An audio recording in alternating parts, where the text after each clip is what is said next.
So today we're gonna create a rig for the tree and prepare it for animating. I'll walk you through the process and share a few tips on how to rig your characters. I hope it will be useful for you guys. So here we go.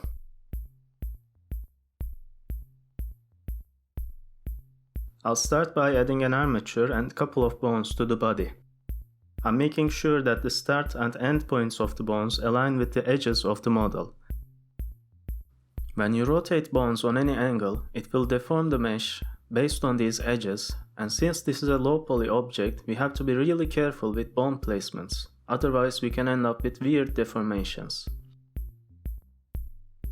Just a side note here, our character has both symmetrical and asymmetrical parts on his body, so I believe this is a great opportunity to demonstrate how to work with both.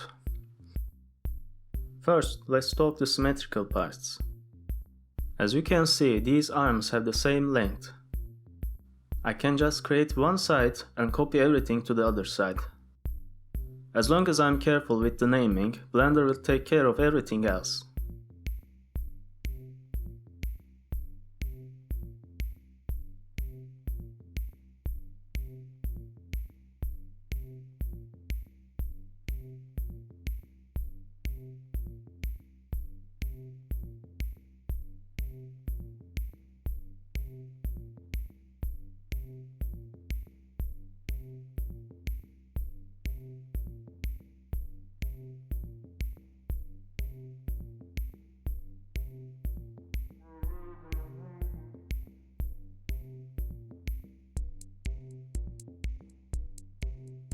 Now let's move on to asymmetrical parts at the upper body.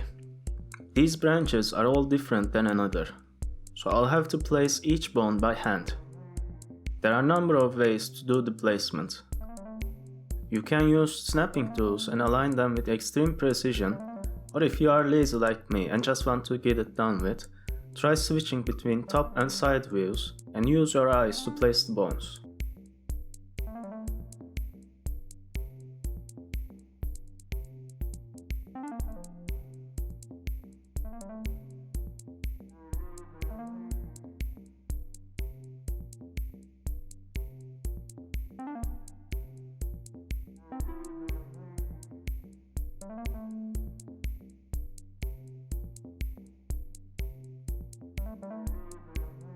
Now the base rig is complete, but we still need additional bones to help with animating. These bones I'm placing are called inverse kinematic bones, or IK for short version. I don't want to bore you with technical details. Basically, it's a chain movement manipulation.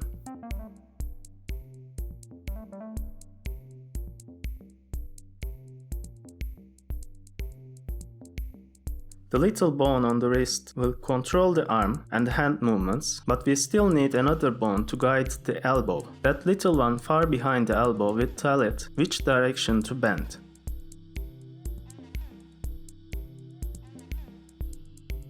To make it work, you need to have these IK bones attached to the root, and make sure they are not deforming the mesh. Also, you need one additional bone to act as a hand, otherwise the wrist IK won't be able to control the hand. Never forget to test the rig and try posing it in different angles to make sure you set it up properly. After this step, going back and modifying will be pretty difficult, so take your time.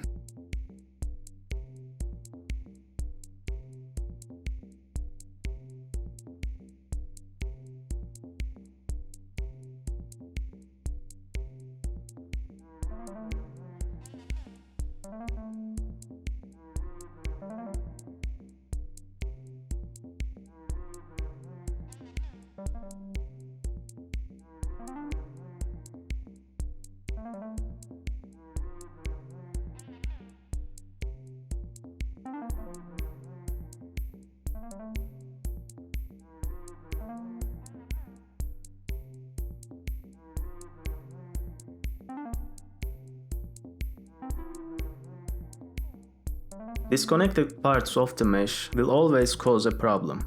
Be ready to do this part manually. And while you're at it, make sure these parts are not affected by other bones.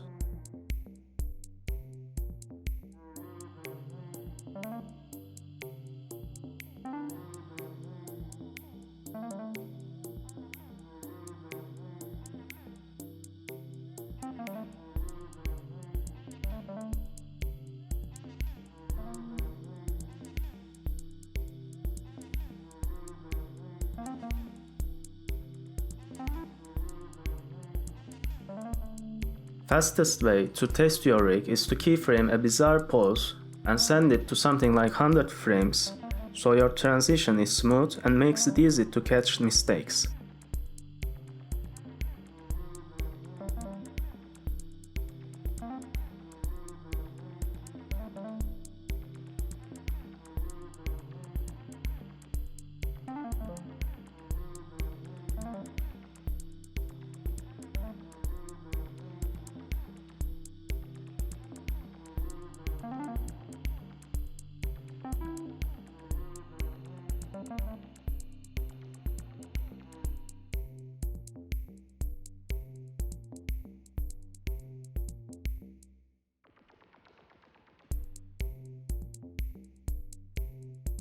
And that's it, our rig is finished and is deforming the mesh.